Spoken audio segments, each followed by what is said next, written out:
3 years after first contact, the mighty Zephyrian Empire existed only in history books. Admiral Jake Morrison stood on the command deck of his flagship as it approached Zephyria Prime, the Empire's capital world.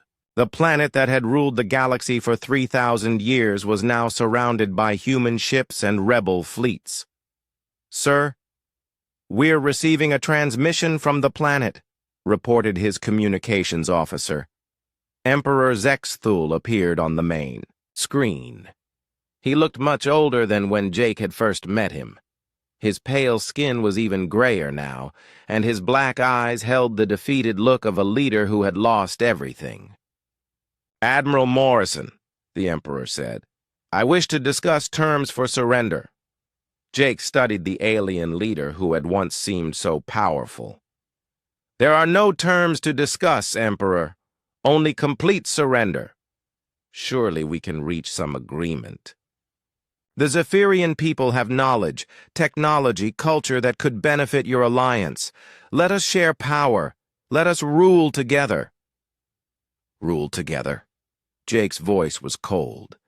"The way you ruled with the species you enslaved? The way you offered to rule with humanity when you thought we were weak?" The Emperor's image flickered, as if the transmission was unstable. "We made mistakes. We were harsh in our methods. But we can change. We can learn. You had 3,000 years to learn. You chose not to. On the planet's surface, Commander Ray Collins led the final assault on the Imperial Palace. The massive structure had stood for millennia, a symbol of Zephyrian power. Now human soldiers and rebel allies moved through its halls like ghosts. The palace guards had surrendered without a fight. Most Zephyrian soldiers had given up weeks ago when it became clear their empire was truly finished. A few die-hard units still fought in distant systems, but they were fighting for pride, not victory. Ray reached the throne room where Emperor Zexthul waited. The alien ruler sat alone on a throne made of crystallized starlight, surrounded by the treasures of a dozen conquered worlds. "Commander Collins," the Emperor said, "I assume you've come to arrest me." "That's right."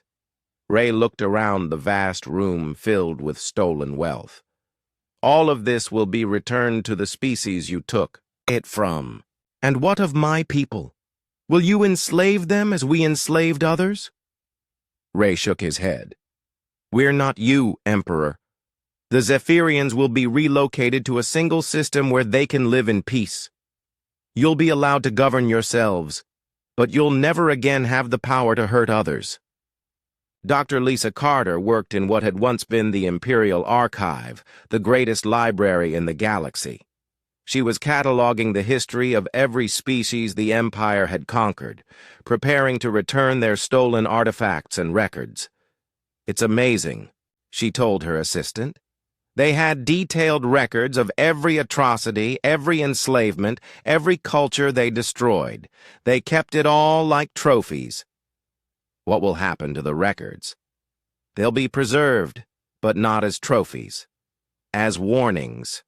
So that future generations will remember what happens when one species decides it's superior to all others." Throughout the former empire, human administrators worked with rebel leaders to establish new governments. Captain Julie Adams coordinated the massive effort to rebuild dozens of civilizations that had been suppressed for centuries. "The Corvani want their original territories back," she reported to Admiral Morrison. "The BRICS are requesting help rebuilding their destroyed cities. The Nexari Coalition wants to establish a mutual defense pact." "Grant all requests," Jake replied. "We didn't fight this war to create a new empire. We fought it to end empires forever." On Earth, crowds celebrated in the streets as news of final victory arrived. But Admiral Rick Stone, now promoted to head of the new Galactic Council, knew the real work was just beginning. "We've won the war," he told Jake during a secure transmission. Now we have to win the peace. Dozens of species are free for the first time in centuries. They'll need help learning to govern themselves again. Jake nodded. What's our role in all this? Mediators, not rulers. We'll help when asked, protect when threatened, but we won't make the mistakes the Zephyrians made. In the former imperial capital, historian Krelton worked frantically to preserve the records of his people's downfall. As the last scholar of the Empire, he felt responsible for ensuring that future generations would understand what had happened. The humans appeared weak, he wrote in his final report. Their technology was primitive, their military small, their worlds few. By every measure we understood, they should have been easy to conquer. But we failed to understand the most important thing about them. They never stopped learning, never stopped growing, never stopped fighting for what they believed was right. While we grew comfortable in our power, they grew stronger in their determination. We thought 3,000 years of dominance made us invincible. The humans proved that even the mightiest empire can fall if it forgets that power without wisdom is just another form of weakness. 6 months later, Jake Morrison attended the signing of the Galactic Freedom Charter on the neutral world of Haven. Representatives from 57 species gathered to create the first truly democratic government the galaxy had ever known. Zarketh of the Corvani spoke for all the former slaves. Today we thank the humans not for conquering the Empire, but for refusing to replace it. You could have become our new masters. Instead, you chose to make us your equals. Jake stood to address the assembly. Humanity didn't fight this war alone. Every species here contributed to the victory. We succeeded because we worked together, because we refused to accept that any one species should rule over others. The Zephyrian Empire fell not because humans were stronger, but because freedom is stronger than tyranny. Because cooperation is stronger than domination, because hope is stronger than fear. Emperor Zexthul, now living in exile on a small world, at the edge of former imperial space, watched the ceremony on his communication screen. His empire was gone, his power ended, his people reduced to a single world. But as he watched the celebration, he finally understood what had defeated him. It wasn't human technology or military skill, it was something the Empire had never possessed. The willingness to fight not for conquest, but for the right of all species to be free. We never saw it coming, he said to his empty throne room. We thought they were weak because they offered friendship instead of demanding submission. We thought they were primitive because they valued cooperation over domination. But they were strong enough to defeat us and wise enough not to become us. Years later, Captain Amy Brooks commanded an exploration ship searching for new worlds. Beyond the old imperial borders, her crew included humans, Corvani, Bricks, and a dozen other species working together as equals. "Captain," reported her scanner operator, "we're detecting a distress signal from an unknown ship." Amy smiled. The galaxy was vast, and there were still species out there who had never heard of the Empire's fall, never learned that freedom was possible. "Set course for the signal," she ordered. "Let's go introduce ourselves." In museums throughout the galaxy, children learned about the Zephyrian Empire and its fall. They saw displays of imperial artifacts with simple plaques that read, "The Last Empire to Underestimate Humanity." But the real lesson wasn't about human superiority. It was about the danger of believing any species was naturally superior to others. It was about the power of cooperation over domination, of friendship over fear. The Zephyrian Empire had ruled for 3,000 years by making others believe they were invincible. Humanity had defeated them in 3 years by proving that nothing is invincible when free people work together. And in the end, that was the most important lesson of all. The stars belonged to everyone now, and no one would ever again be able to claim them for themselves alone. The age of empires was over. The age of freedom had begun. In the quiet of space, where the Zephyrian Empire once cast its shadow across the galaxy, new ships traveled freely between worlds. Ships crewed by species that had once been enemies, now working together to explore the infinite possibilities of a free galaxy. They had all learned the same lesson: never underestimate the power of those who fight for freedom, because in the end, that power can move stars themselves. The attack began at exactly midnight, Galactic Standard Time. Across 7 star systems, 47 human colonies dropped their disguises at once. Farming equipment became weapons. Grain silos opened to reveal missile launchers, hidden hangars. Discharged swarms of human fighters. General Matt Davis commanded the operation from his flagship, a massive warship that had been built in secret behind Jupiter. For 18 months, it had been disguised as a space construction platform. Now its true nature was revealed, the most powerful vessel humanity had ever created. "All units, this is Phoenix Command," Matt announced. "Operation begins now. Remember, we're not just fighting for Earth. We're fighting for every species the Empire has enslaved." The first target was the Zephyrian Command Station in the Rigel system. Commander Sarah Lee led the assault with 12 human cruisers and 50 fighters. The station's crew was completely unprepared. They had been watching human farming ships come and go for months, never suspecting the truth. "Zephyrian Station, this is Commander Sarah Lee of the Human Liberation Fleet. Surrender now, and you will not be harmed." The station commander's reply was full of shock and disbelief. "Human Liberation Fleet? What is this madness? You have no military." "We do now," Sarah replied, and gave the order to attack. Human fighters swarmed around the station like angry wasps. Their weapons, tuned to frequencies the Zephyrian shields couldn't stop, cut through the station's defenses easily. Within minutes, the most important military command post in the sector was under human control. Similar attacks were happening throughout Zephyrian space.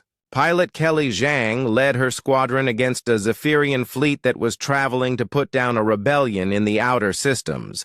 The alien admiral had no idea what hit him. "Impossible," he transmitted as human fighters destroyed his escorts one by one. "These are primitive ships with chemical weapons. How are they penetrating our shields?" Kelly smiled as she lined up her shot on the admiral's flagship. "Because we learned something you forgot. Simple weapons work just fine if you know how to use them." Her missile punched through the flagship's shields and tore the massive ship apart. The rest of the Zephyrian fleet surrendered rather than face the same fate. Dr. Alex Turner was on the planet Corvani Prime when the attacks began. He activated his communication equipment and sent a message to Zarketh and the other rebel leaders. "The signal you've been waiting for. The humans are moving. Now is the time to strike." Across the galaxy, rebel forces that had been hiding for years came out of the shadows. The Corvani attacked Zephyrian bases in their home systems. The BRICS launched coordinated strikes against Imperial supply convoys. The Nexari coalition moved against weakly defended border worlds. For the first time in 1,000 years, the Zephyrian Empire was under attack from multiple directions at once. On the observation post near Jupiter, Sub-Commander Thyssera watched, in horror as human forces revealed their true strength. The harmless farming colonies were actually military bases. The simple transport ships were warships in disguise. "Commander," she called to her superior, "the humans are attacking throughout the Empire. The station commander looked at his displays in disbelief. Reports were coming in from across Zephyrian space. Human forces were striking everywhere at once, and they were winning. This is impossible. They're primitives. They have chemical rockets and fusion power. How can they be defeating our fleets? Because we underestimated them, Thisra said quietly. I tried to warn you. They've been preparing for this since the day we first met them. The commander's reply was cut short as human fighters appeared on their sensors. Sarah Lee had finished capturing the Rigel command station and was now heading for the Jupiter observation post. Zephyrian Station. Surrender immediately. You are surrounded and outgunned. The station's weapons tried to lock onto the human fighters, but the small ships were too fast and too hard to see. Human stealth technology made them nearly invisible to Zephyrian sensors. One by one, the station's defense turrets were destroyed by precisely aimed human missiles. Within an hour, the observation post that had watched Earth for 18 months was under human control. Overlord Vex Thul, the alien leader who had first dismissed humanity as primitive, stood in his command center on the Zephyrian homeworld.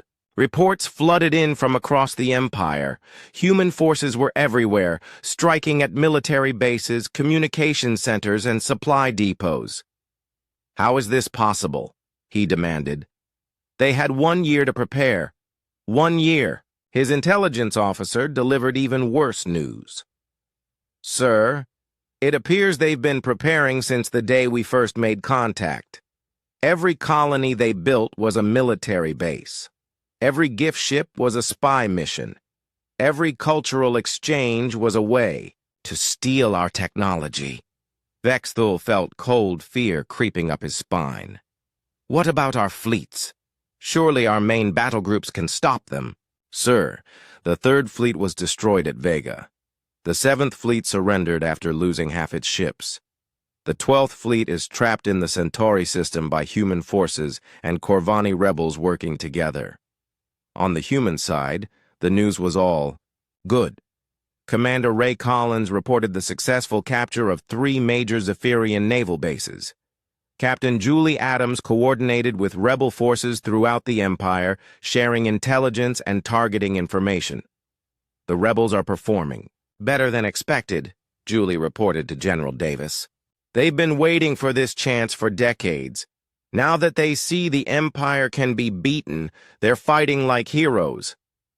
The psychological effect of human victories was spreading faster than the attacks themselves. For 1,000 years, the Zephyrian Empire had seemed invincible.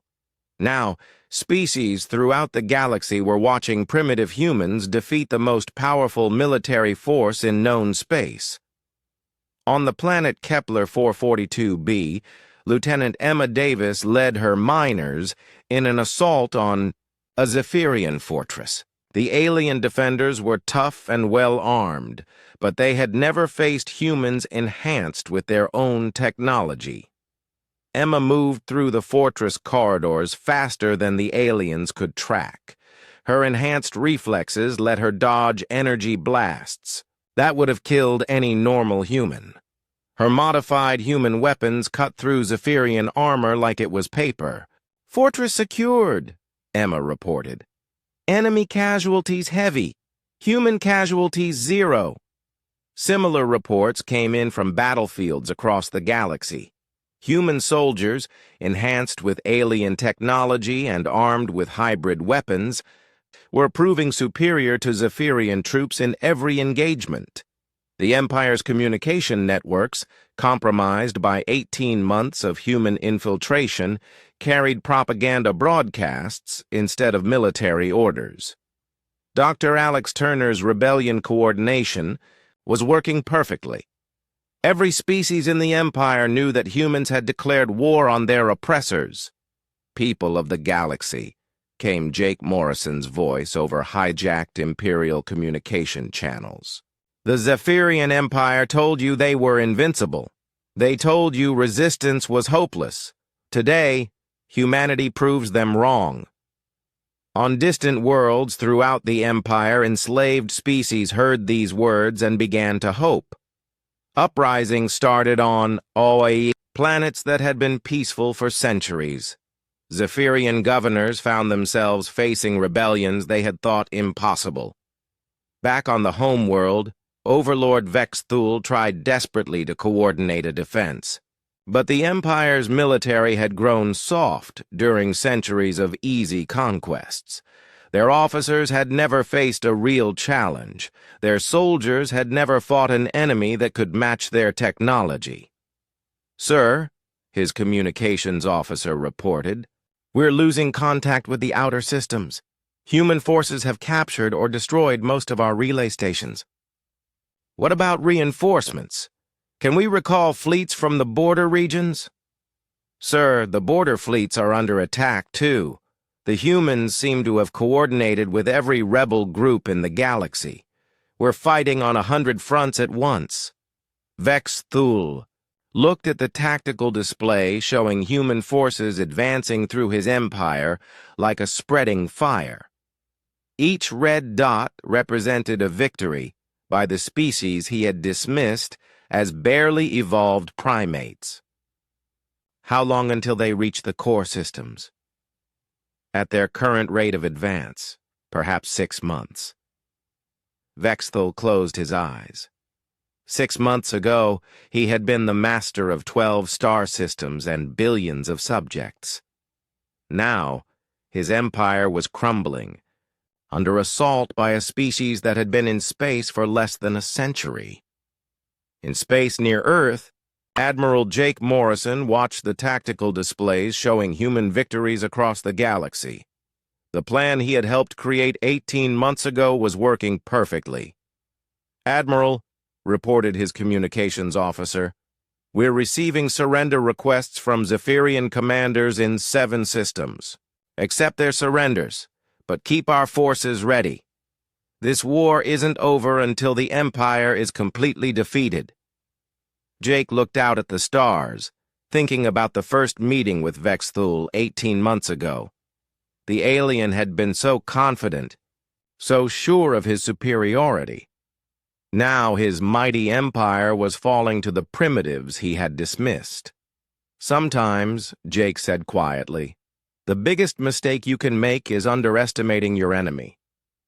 18 months after first contact, the Zephyrian Empire felt secure. Their human subjects seemed perfectly tamed, sending gifts and building small colonies. The Empire's attention turned to other problems. New rebellions had started in distant systems, and ancient enemies were testing their borders. Colonel Ben Parker stood in what looked like a simple farming warehouse on New Eden Colony. Tall grain containers lined the walls, but inside each one was a complete fighter ship, carefully taken apart and hidden. The smell of fresh bread came from the bakery next door, where Nina Walsh ran her cover operation. "The communication network is ready," Nina reported to Ben. She looked like a simple baker, but her real job was intelligence. Her ovens contained powerful transmitters that could reach every human colony at once. "I can send the signal to all our people in 30 seconds. Ben nodded and walked to the window. Zephyrian patrol ships passed overhead regularly, but their crews never looked closely. Why would they? New Eden was just a farming colony, growing food for the Empire. "How many ships do we have hidden here now?" Ben asked. 47 fighters, 12 gunships, and 3 cruisers, all broken down and scattered across different buildings. In another part of the colony, Chris Johnson worked as a maintenance technician for the farming machines.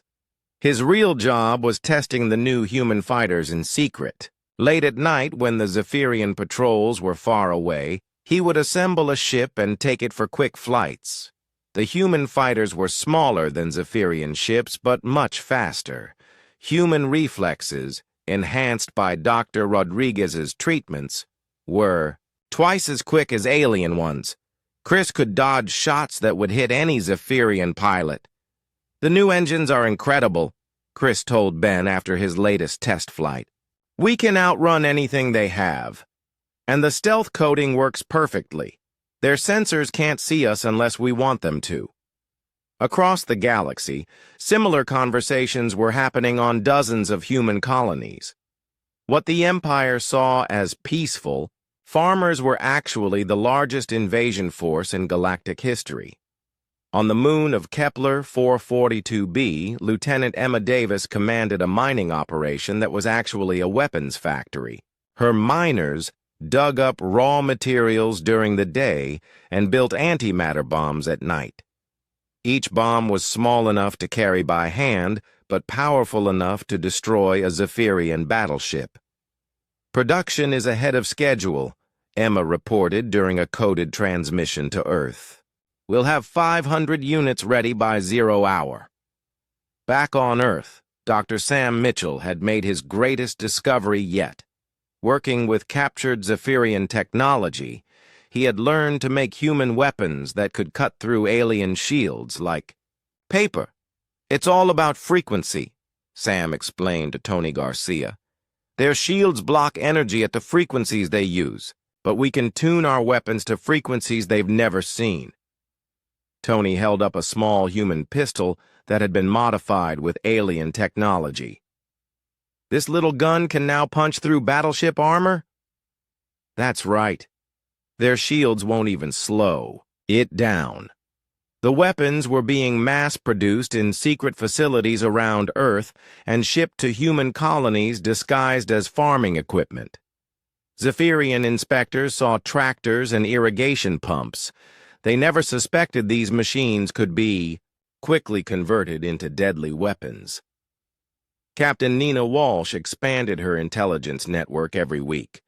Her bakeries, farms, and small businesses across Zephyrian space were all communication centers.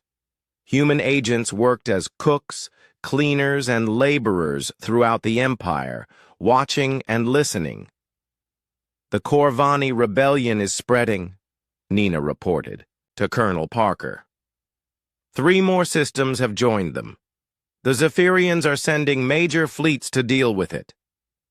That's good for us. Fewer ships to worry about when we make our move. There's more. The Bricks have started attacking Zephyrian supply lines, and something called the Nexari Coalition is forming in the Outer Rim. Ben smiled. The Empire has more enemies than they know. Maybe it's time we introduced ourselves to some of these rebels. Dr. Alex Turner had been traveling throughout Zephyrian space for months, officially studying alien plant life. His real mission was making contact with rebel groups. His ship, disguised as a research vessel, carried secret communication equipment and gifts for potential allies. On the planet Vega Prime, Alex met with Zarketh, a leader of the Corvani rebellion. The alien looked like a giant lizard with blue scales and intelligent golden eyes. So, the humans wish to join our fight against the Empire? Zarketh asked. We wish to coordinate our efforts, Alex replied carefully. The Empire has many enemies. Together we could be much stronger. Zarketh studied Alex with interest. The Zephyrians say humans are weak and primitive, but you do not seem weak to me. Appearances can lie. Indeed. What can humans offer the rebellion? Alex smiled and activated a holographic display.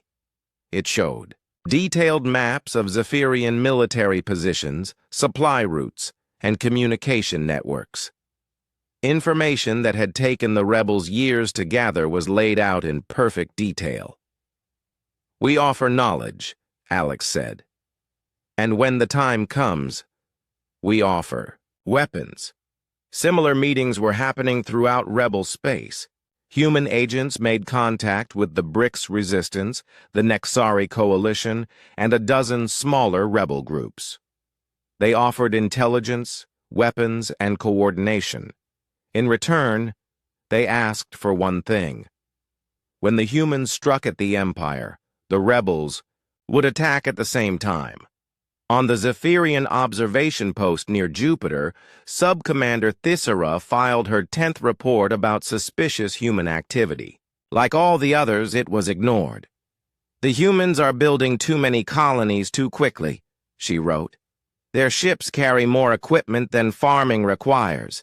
Their communications show unusual patterns. I recommend increased surveillance." Her commander read the report and deleted it. "Thyssera is seeing threats where none exist," he noted in his log. "The humans remain completely cooperative." But Thyssera kept watching. She noticed that human ships were visiting systems where no colonies existed. She saw communication bursts between human settlements that lasted only seconds, but happened at exactly the same time across multiple worlds. Most suspicious of all, she detected unusual energy readings from human colonies. The signatures looked like weapons testing, but that was impossible. The humans barely had weapons that could threaten each other, much less the Empire. On New Eden, Colonel Parker received an encrypted message from Earth. Admiral Stone's face appeared on the hidden screen in his office. "All units, this is command. Phase 3 begins now. Prepare for final deployment." Parker activated his colony's alert system. Throughout New Eden, hidden alarms began sounding in frequencies only humans could hear. In barns and warehouses, farming. Equipment transformed into military hardware. Grain silos opened to reveal missile launchers. Irrigation systems became supply lines for weapons and ammunition. Chris Johnson assembled his fighter in record time. Within 20 minutes, a fully armed military spacecraft sat where farming equipment had been moments before. Similar transformations were happening across 47 human colonies. "All pilots to stations," Parker announced. "This is not a drill." Pilot Kelly Jang had been working as a cook on the colony of Haven's Rest. She put down her kitchen tools and ran to the hidden hangar where her fighter waited. Like Chris, she had been enhanced by Dr. Rodriguez's treatments. Her reflexes were superhuman, her vision perfect in any light. "Ready for launch," Kelly reported as her ship powered up. Across the galaxy, thousands of human agents received the same signal. Bakers became commandos. Farmers became soldiers. Simple colonists revealed themselves as the most dangerous military force the galaxy had ever seen. In the rebel territories, Alex Turner's allies received coded messages. The time had come. After 18 months of careful preparation, humanity was ready to show the Zephyrian Empire what they had really been doing. On Earth, Jake Morrison stood in the command center, watching displays that showed human forces throughout the galaxy. Each dot represented a colony, a ship, or an agent. There were thousands of them. "All units report ready," announced General Newman. Jake looked at Admiral Stone. "Sir, Operation Phoenix is ready to begin." Stone nodded grimly. "The Zephyrians think we're weak and stupid. Time to teach them otherwise." In space near Jupiter, Thyssera was working the night shift when her sensors detected something impossible. Energy readings from the human colonies had suddenly spiked. Not just one or two colonies, but all of them at exactly the same time. She ran to her communications panel and tried to contact her commander, but the signal was blocked. Something was jamming their communications. Through her window, Thyssera saw lights appearing throughout human space. Not the soft lights of farming colonies, but the hard brightness of military installations powering up for war. "By the void," she whispered. "What have they been building?" 6 months had passed since the aliens came to Earth. To anyone watching from outside, it looked like humanity had given up. Ships full of art, books, and simple machines traveled to the Zephyrian observation post near Jupiter. The aliens took these gifts and seemed pleased with human cooperation. Captain Amy Brooks commanded one of these gift ships, but her real job was very different. While the aliens looked at human paintings and music, Amy's hidden sensors scanned every inch of their technology. Her ship looked like a simple cargo vessel, but secret compartments held advanced recording equipment. "Stay calm, everyone," Amy whispered to her crew as they docked with the alien station. "Act like scared humans bringing presents to their new masters." The Zephyrian station was huge, made of the same silver metal as their ships. Amy walked through corridors filled with alien technology, her hidden cameras recording everything. The aliens barely looked at her. To them, she was just another primitive human. Sub-Commander Thyssera was young for a Zephyrian officer. She watched the humans with curious eyes, while her older companions ignored them. Something bothered her about these creatures, but she could not say what. "They seem so eager to please," she said to her commander. "Of course they are," he replied without looking up from his reports. "They know they are beaten. Better to serve willingly than be forced." But Thyssera noticed things others missed. The humans moved too carefully, watched too much. Their eyes were always moving, always learning. This did not seem like the behavior of a defeated people. Back on Earth, Tony Garcia worked in a secret laboratory deep underground. Pieces of alien technology covered his workbenches. Some came from the observation post taken by Amy's hidden sensors. Others came from small alien devices that accidentally fell into human hands during meetings. Tony had been reverse engineering alien machines for 6 months.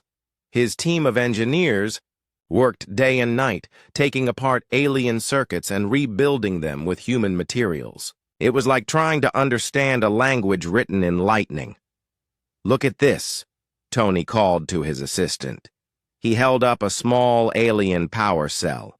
"This thing could run a city for a year, but look how simple it is inside. Just 3 basic components. How is that possible?" They've had the same technology for thousands of years. They stopped trying to make it better. They just make it bigger. Tony smiled. "But we can make it smaller, cheaper, faster." Dr. Sam Mitchell worked in another secret facility, this one hidden on the moon. His job was to understand alien weapons and shields. The work was dangerous. 3 of his assistants had been killed when an alien power core exploded. Sam studied pieces of alien armor that had been accidentally damaged during human visits to their station. The armor was incredibly strong, but Sam found its weakness. It was designed to stop alien weapons, not human ones. "Their shields stop energy weapons perfectly," Sam explained to his team, "but they never learned to stop simple projectiles. A regular bullet might go right through." Why would they forget about bullets? Because no one has used them against the Zephyrians for 1,000 years. Everyone else in their empire uses energy weapons now. They've forgotten that simple things can be deadly, too. General Kyle Newman coordinated all the secret projects from a hidden base in Antarctica. His job was to turn scientific discoveries into military advantages. The news from his scientists was getting better every day. "Sir, we've cracked their computer language," reported one of his officers. "We can read their files now." What did they say about us? Not much. They think we're harmless. They're more worried about some rebellion in their outer systems. Apparently, some species called the Corvani are causing trouble. Newman made a note. Rebellions meant the Empire had enemies. Enemies might become friends. Captain Amy Brooks made her 5th trip to the alien station. This time, she brought a collection of human movies. The aliens seemed to enjoy watching primitive humans fight each other in ancient wars. "Your species certainly loves violence. commented the Zephyrian commander as he watched a movie about World War II. It's just entertainment, Amy replied innocently. We're much more peaceful now. What the alien didn't know was that every human movie contained hidden data streams. Information about Earth's new weapons, ship designs, and battle plans flowed into the station's computers, disguised as video files. Thyssera watched Amy Brooks carefully during her visits. The human captain seemed nervous, but not in the right way. She was nervous like someone hiding something, not like someone who was afraid. "Commander," Thyssera said after Amy left, "I think we should watch these humans more carefully." "Why?" "They bring us gifts and do exactly what we tell them. That's what bothers me.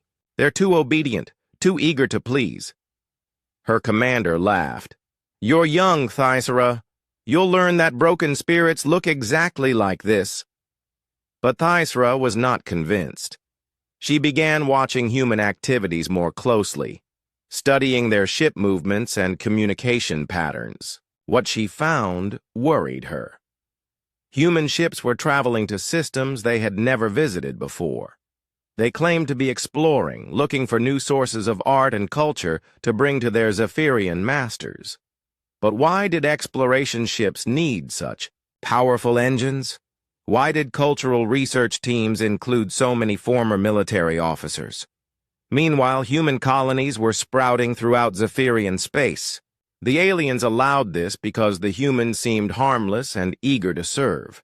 These colonies were small and appeared to focus on farming and simple manufacturing. Colonel Ben Parker commanded one of these farming colonies on a planet called New Eden. During the day, his people grew crops and made simple tools. At night, they assembled weapons and trained for war. "Remember," Ben told his soldiers, "we're farmers during the day. Act tired, act simple, act grateful to be here."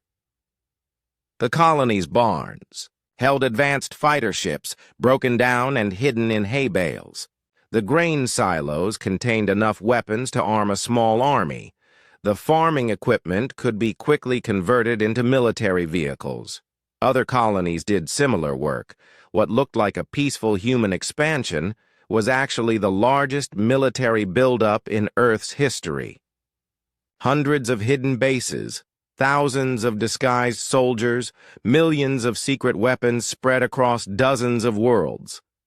Dr. Emma Rodriguez worked at a medical facility that officially studied alien diseases. Her real job was much more interesting. She was making humans better. "The alien enhancement drugs are working," she reported to General Newman. "Our reaction times are now twice as fast as theirs. Our soldiers can see better, think faster, and heal quicker." "Any side effects?" "The subjects get more aggressive, but that might be useful in combat." "How many enhanced soldiers do we have now?" 3,000, with more every day. Back on the Zephyrian observation post, Thyssera filed her 5th report about suspicious human activity. Like the others, it was ignored. Her superiors were busy with more important things. A new rebellion had started in the Western systems. Some species called the BRICS were refusing to pay tribute. "These local problems are getting annoying," the station commander complained. "At least the humans are easy to manage." Thyssera looked out at the stars where human ships moved back and forth like busy insects. "Yes, sir, very easy." But she kept watching, and what she saw made her more worried every day. The humans were building something, learning something, planning something, and her commanders refused to listen. On Earth, Jake Morrison met with Admiral Stone for their monthly review. "How are we doing, Morrison?" Jake smiled. "Better than they know. Our people are in position throughout their space. Our technology is catching up fast. Our soldiers are ready." "How much longer do we need?" 6 more months. Maybe less. Stone nodded. "Good. Because intelligence reports say they're planning to make their demands official in 8 months. They want to start taking our people as workers. Jake's smile disappeared. Then we'll be ready before they come. In space, the Zephyrian Empire continued its daily business, unaware that the harmless humans were preparing to change everything. Jake Morrison stood at the window of Earth's first deep space station, watching the stars. He had been a soldier once, fighting in the border wars on Mars. Now he wore a diplomat's uniform, but his eyes still moved like a warrior's, always watching for danger. The communication panel beeped. Lisa Carter, the team's alien expert, looked up from her computer. "Jake, we're getting something strange. It's not from any of our ships." Jake walked over to her station. The message was coming through, in perfect English, but the voice sounded cold and mechanical. "People of Earth, we are the Zephyrian Empire. We wish to speak with your leaders." Lisa's hands shook as she typed on her keyboard. "This is it, Jake. First contact with aliens. Real aliens." Within hours, a massive ship appeared near Earth's moon. It was 10 times bigger than anything humans had ever built. The ship looked like a giant metal sword, sharp and threatening.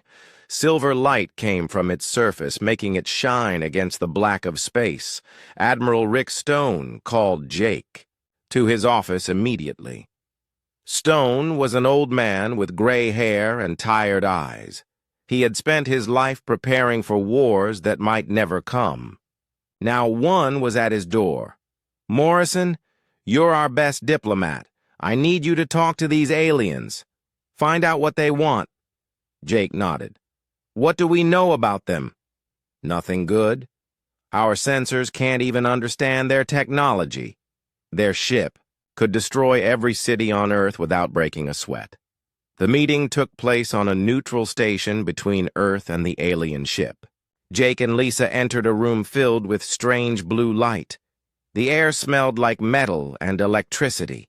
3 aliens waited for them. They looked like humans, but taller and thinner.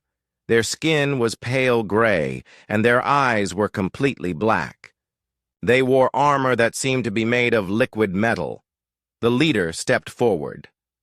"I am Overlord Vexthul of the Zephyrian Empire.